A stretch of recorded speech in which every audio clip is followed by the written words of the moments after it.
everybody. Welcome to our Powerful People interview series.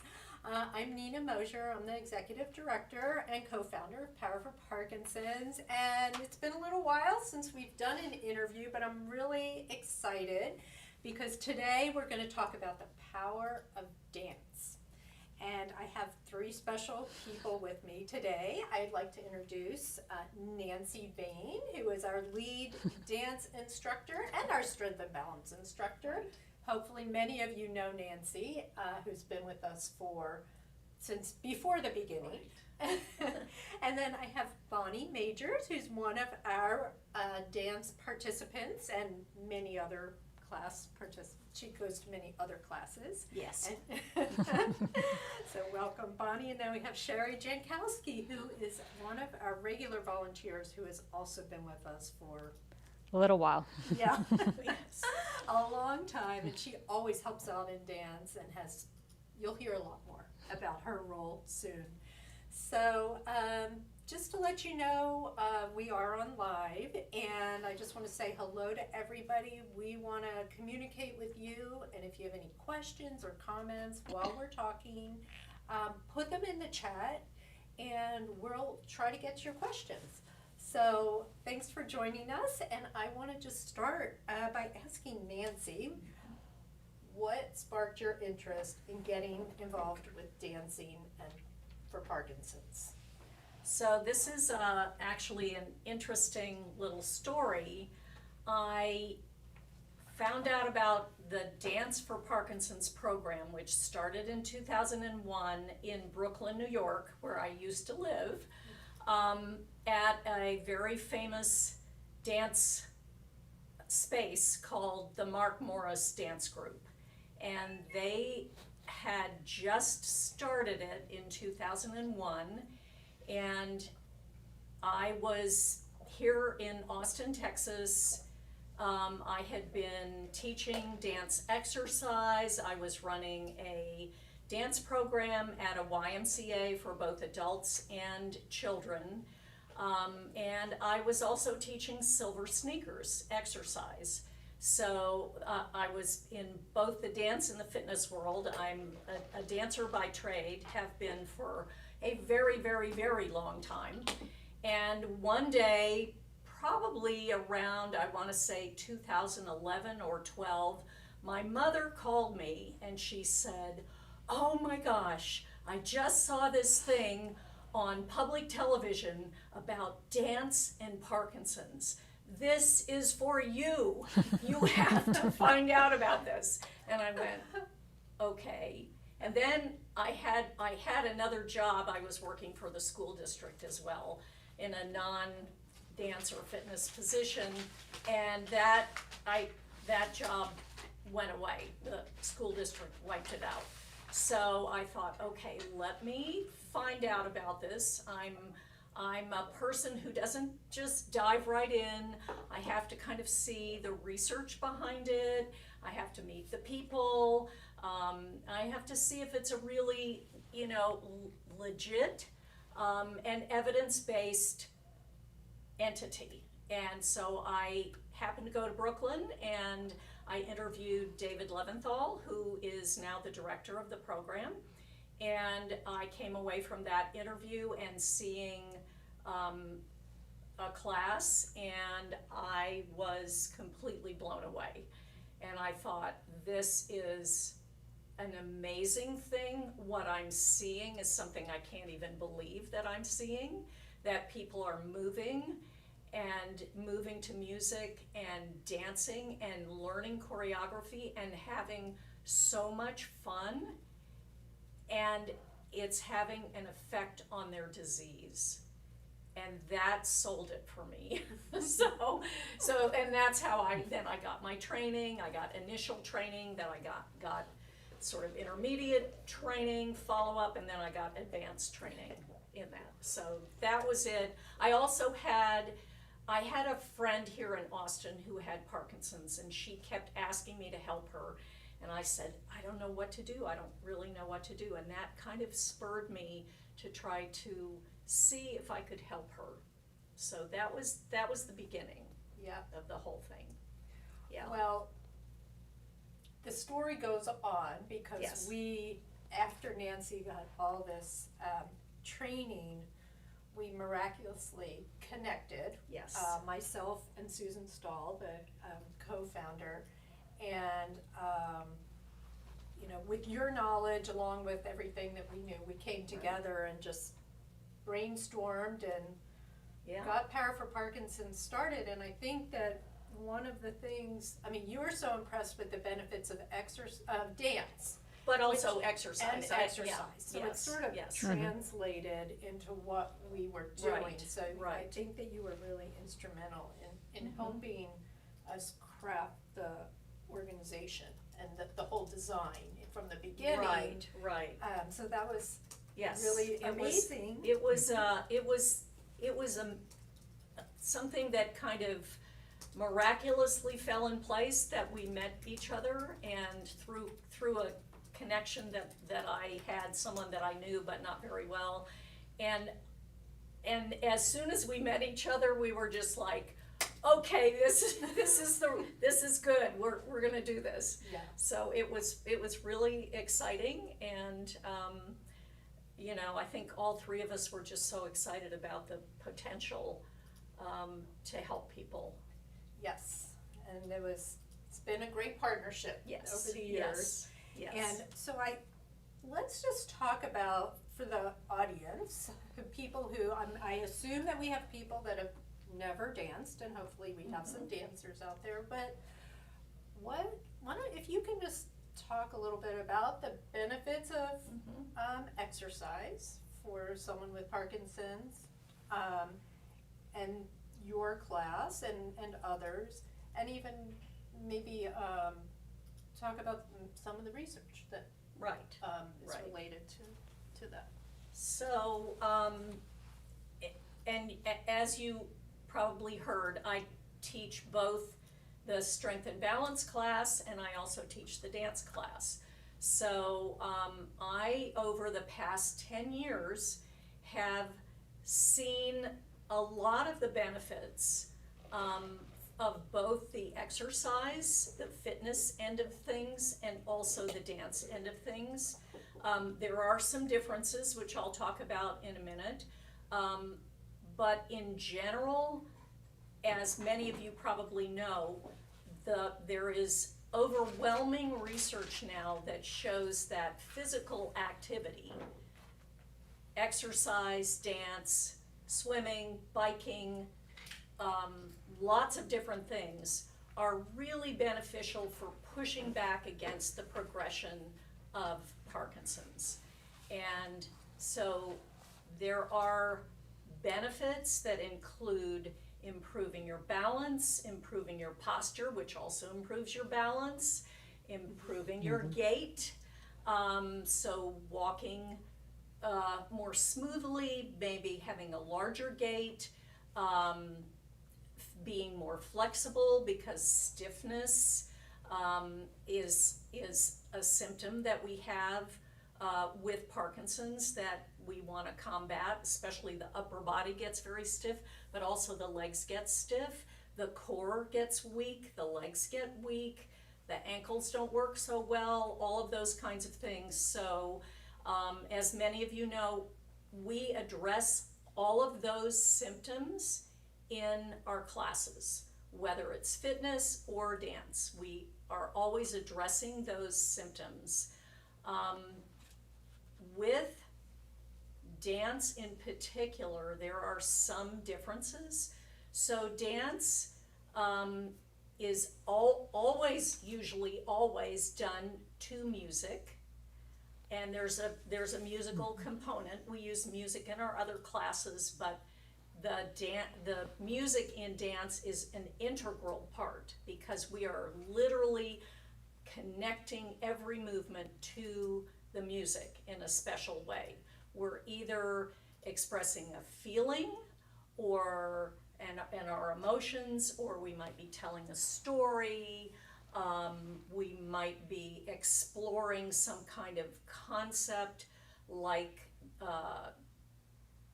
how to move through space, but we're always doing it in in conjunction with the music. So that improves our ability to walk in what's called cadence or rhythm. And if you have certain symptoms, if your gait is uneven, if you have something called festination, if your bradykinesia, your slowness is taking over, using that rhythm and rhythmic movement is crucial to push back against those symptoms. So that's really a key thing.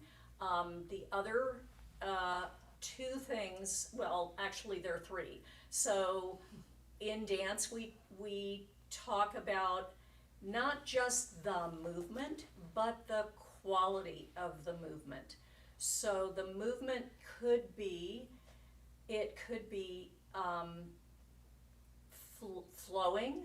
So it could be flowing, like in our summer breeze dance. We're flowing like the curtains that they mention in the song. Or it could be very sharp and direct. Or it could be kind of wiggly if we're moving our shoulders. Maybe we're moving our feet, we're tapping like in the dance that I just started in our in-person class called Jump, Jive, and Wail, which works a lot on the ankles. We're using some tap steps.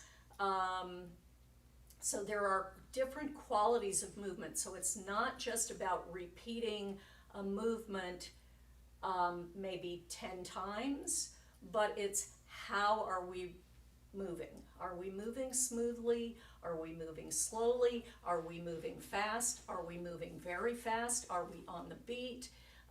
What expression of emotion are we connecting to that quality of movement?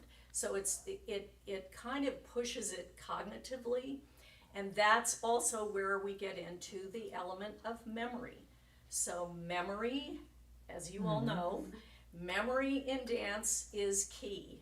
So normally in my in-person classes, I teach a dance, either a chair dance where we're sitting, or a standing dance where we could be standing, or we could be standing holding onto a chair, or there's always an option to sit, okay?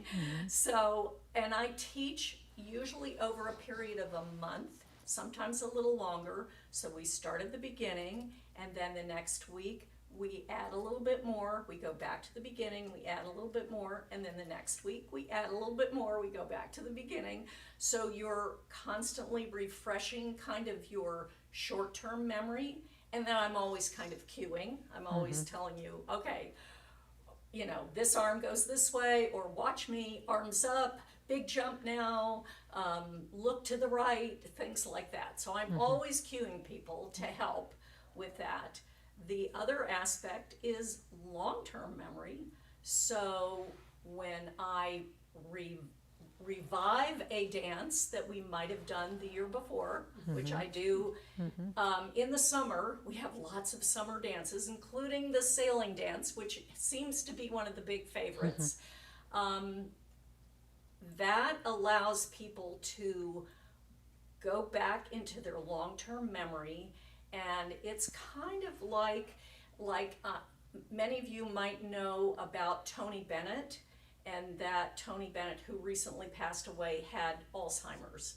But when you put Tony Bennett in front of a microphone and turned on the music, he could remember the songs that he used to sing. Well, that's kind of what happens when we revive some of these dances that we haven't done in a year, and we do them again, and people's long-term memory starts to kick in. So between the teaching and reviewing for the new people and the people who have done it before, they're getting the benefit of both short-term memory and long-term memory, working really hard. So there's a big cognitive piece that you get in dance. And then you get what's called, and I know I'm going on and on and on, but you get what's called neuroplasticity.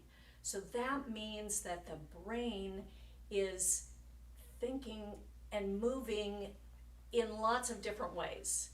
And so it gets pushed quite a bit in dance because we do a lot of things, like we shift our weight, we change direction, we have to do something on a specific part of the song or a specific beat. We're moving slow and then we're moving very fast, all in the same dance. We're trying to tell a story. Maybe we have a partner, so we have to think about, what is my partner doing? What am I doing? So there's so many things going on in our brain that push the neuroplasticity. And recently, I was just telling Nina, there is a study that came out. This is a research project that has been done at York University in Toronto, Canada. And I actually was able to watch a long interview with the two primary researchers on this, Carolina Beers and Joseph D'Souza. So they are working on this research project of dance with people with Parkinson's, and it is a 10-year study. So it is the first really long longitudinal study about what is happening with dance and Parkinson's. And so in the study they had 32 people, 16 people who had Parkinson's who took dance for 3 years, like once a week, and then 16 people with Parkinson's who did not take dance, maybe did some other exercise. They weren't specific about the exercise. And there were two really kind of big things that stood out so far. They're not done, okay, so it's only the first 3 years, but the first thing is that the 16 people who took dance did not show progression of the disease, either motor symptoms or non-motor symptoms, non-motor being cognitive decline, anxiety, depression. So those things did not increase like they normally do over a 3-year period with the people who were taking the dance classes. They did with the other group, or possibly what we would call the control group. So interesting. They're not exactly sure why yet. One of the big factors is they think socialization, because in dance we socialize. We do group dances, we do partner dances. That also gets into what is called proprioception, your awareness of where you are in space and where you are to other people in space when you're moving, which is really important. But in dance, we work kind of like a sports team, or maybe like a theater troupe. So especially when we're performing, we bond with each other. We get excited about our costumes.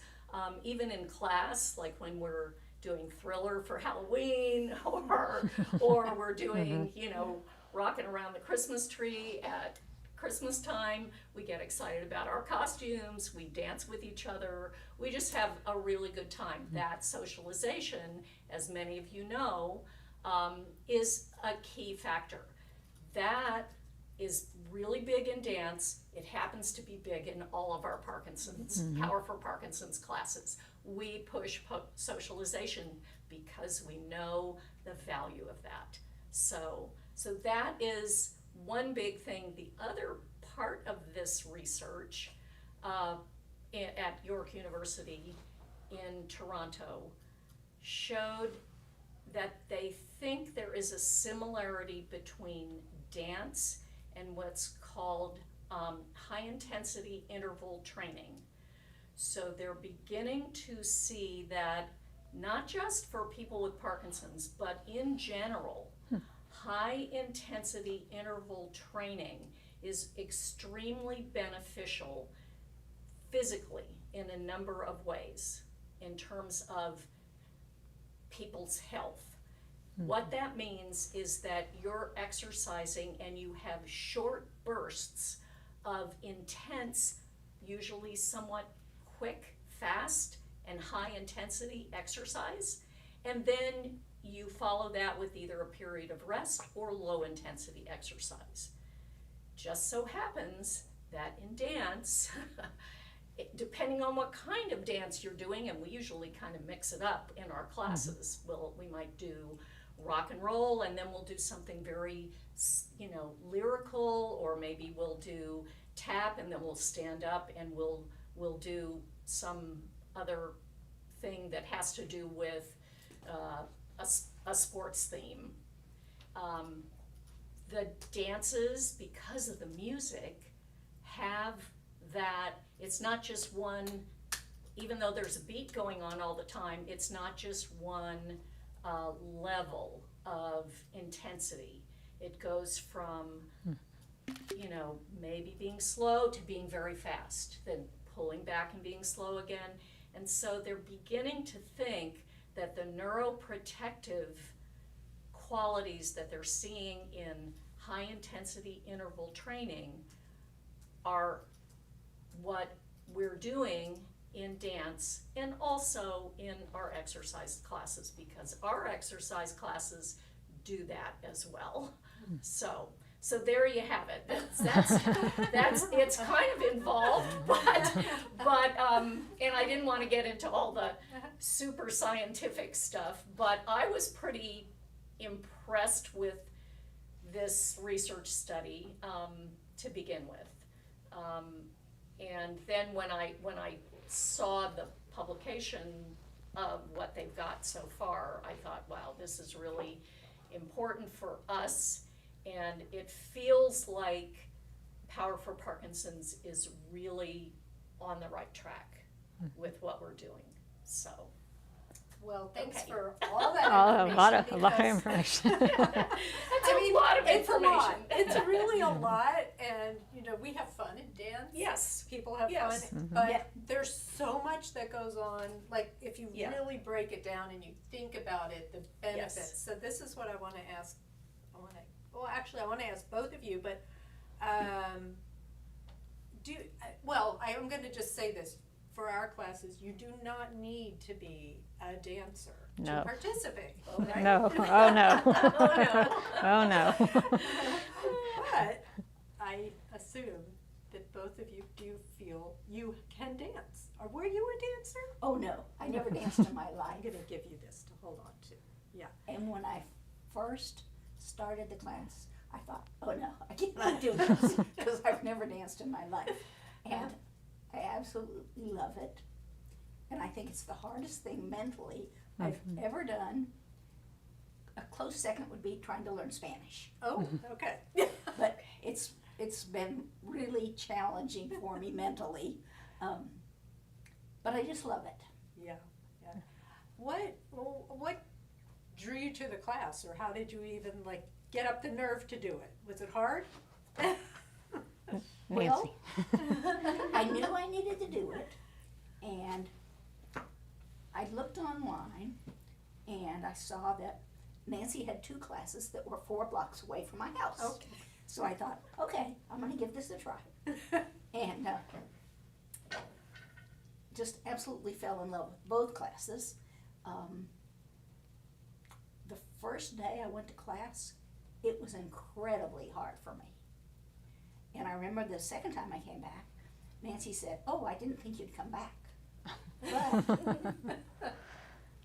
I knew I needed it, and I thought, Bonnie, you can do this. And I just worked at it, and I absolutely loved the class. It's helped me so much. When I first started, I had been using a cane for a number of years, after about 4 or 5 months in the class, I have not used a cane since then. It's been almost 4 years. Well, I've been in the class for 4.5 years. So I haven't used a cane since then, and just in every way, I'm so much better, mentally and everything. Yeah, well, that's, we'd love to hear that story, and just, I mean, we've obviously seen you over the years and the changes that you've made, and it's been really tremendous to see and how involved you've been. So thanks for telling us that story, sharing it. And Sherry, Yes. you've been with us now, like, you've been volunteering, Probably I don't know how long, a long time. 8 years, 7 or 8 years. Yeah, So and you've done a lot of dancing. I've done a lot of dancing, and I am not a dancer. My daughter is a dancer. You know, I did not get the gene You are from. a dancer.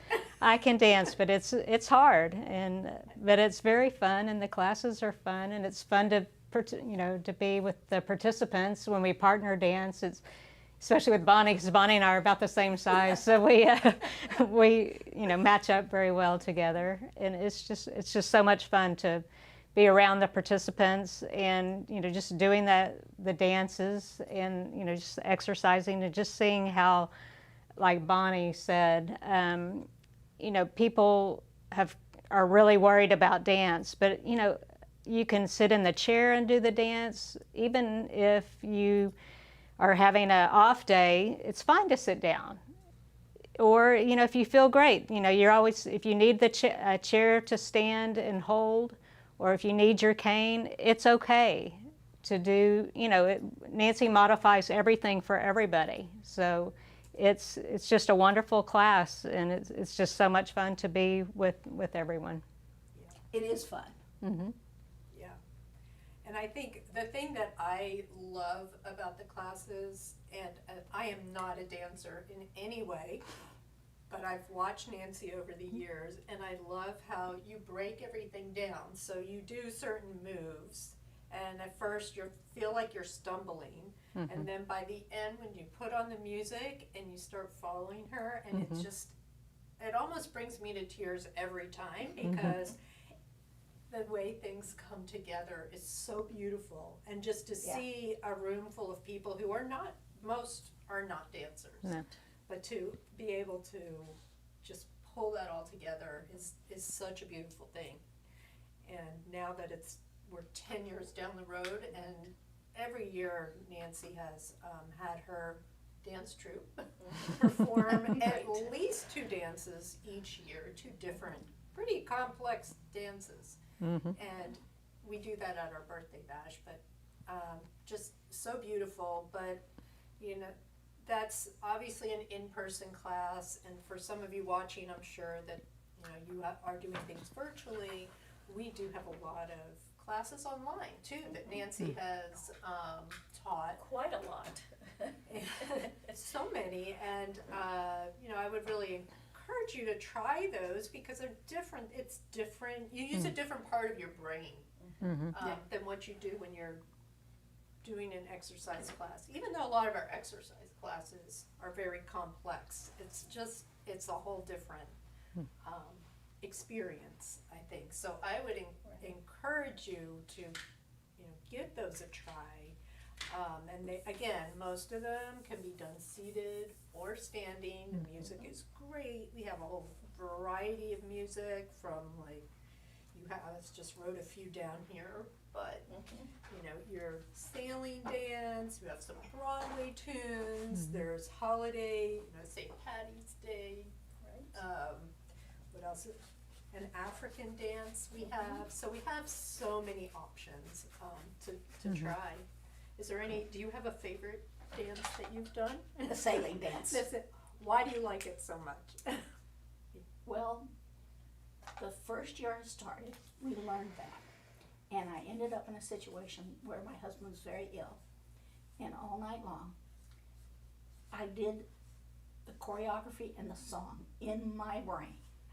And that got me through that night. And I'm not sure I did the movements in the right exact order, but I remembered what they were. And the class is so fun. Yeah.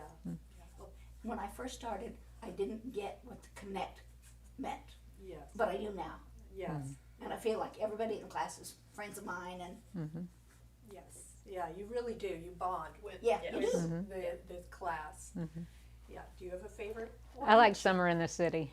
No. It's just fun. It's just it's Now a that fa- is fun it's too. a Yes. it's a fast dance, but it's a seated dance. But it's just really fun. The Yeah. music's fun, and Nancy did great choreography, so it's really fun. Yes. So. And we're really lucky because you are so creative. So Yes. all the dances are unique and fun and tailored to our community. And they're all different, there's a variety. Most of us who are Dance for Parkinson's instructors have a kind of an extensive sort of background.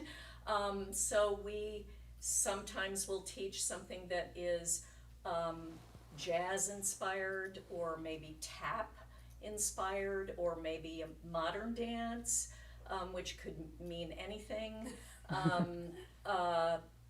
But there's also folk dance. We've done Irish dance.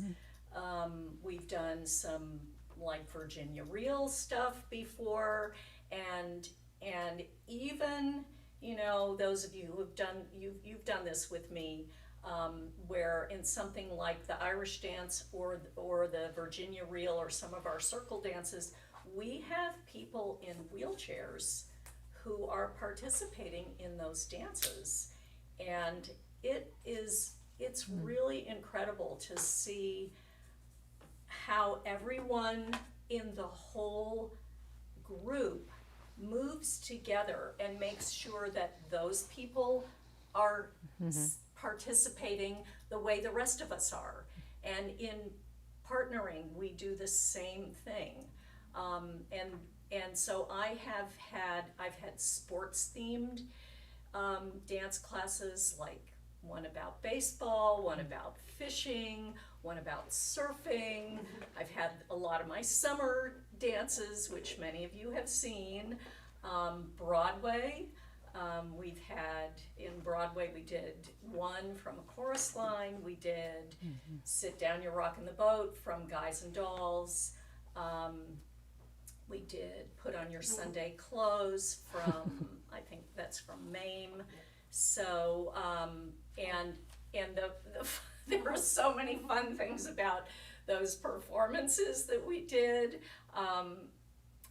The men in these dances, I honestly will tell you that they take these so seriously. They do. So seriously, and they are coming to me with like, is this good for the costume? And they've got suspenders. So, when we did Sit Down, You Rock in the Boat, they were like, they had dice, they had a cigar, they had hats, they had, the fishing dance. When we did the fishing dance, people were bringing me hats that had fish on top, all sorts of crazy things.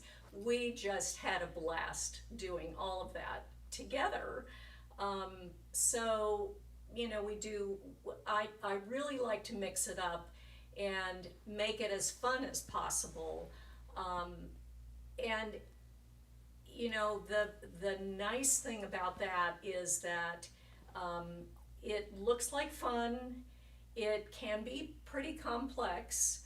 I do sometimes talk about what symptoms certain things are addressing, like we're doing weight shifts for balance. We're doing changing of direction, which is really important. We might be like turning a little bit, not all the way around. When we do partnering, it's really important to sense what your partner is doing. You have that also in tango dance, and there's a lot of research that's been done about tango and why that's important. But again, to get back to the neuroplasticity, because we're doing so many different kinds of dance, and those of you who are looking at the stuff online, I honestly can tell you that I have amassed a library of dances now through Power for Parkinson's that you can look and choose. Yes. What would you like to do? And you can try it, and then you can always email if you have questions, and then try it again. I encourage people to look at it, try it once, try it a second time, try it a third time, because usually it takes several times before you get it. But it's a big accomplishment. Yes. And don't Yes. be afraid. Yes. Don't be afraid. Absolutely. So it looks like we have one question. Yes, we It's do. Basilia. I'm not quite sure where you're from, but as far as signing up for the classes, so we do have dance classes that are right on our channel that have been recorded. They're listed on a playlist called Rhythm and Moves, so you can find loads of classes there, and Nancy releases some periodically. If you are looking for an in-person class, of course, we're just based in Austin, Texas, but Dance for PD is a international organization. There are dance classes all over the United States and all over the world. So there are loads of classes, and that's what I would research if you're interested in dance in your area. It's very popular and extremely helpful for people with Parkinson's. Right, and if you're in someplace and you would like to try an in-person class, you can go to danceforpd.org and look at locations, and it will list different cities in the United States and also different countries where there are programs. And every program is completely different. There are some similarities, but that, depending on where they are and who's teaching, and there's a lot of variety. Yeah. So, and some cities have 2 programs. Some states have 3 or 4. Our state of Texas, we have here in Austin, we also have in Houston, and we also have in Dallas. So, so it's been in existence since 2001. However, the international program really started to take off about 2010, and then the last 10 years it's just exploded. Yeah. So. Well, it's very exciting, and we just wanted to share all this information about dance, because it's one of those things that I think people sometimes forget about and don't realize the benefit.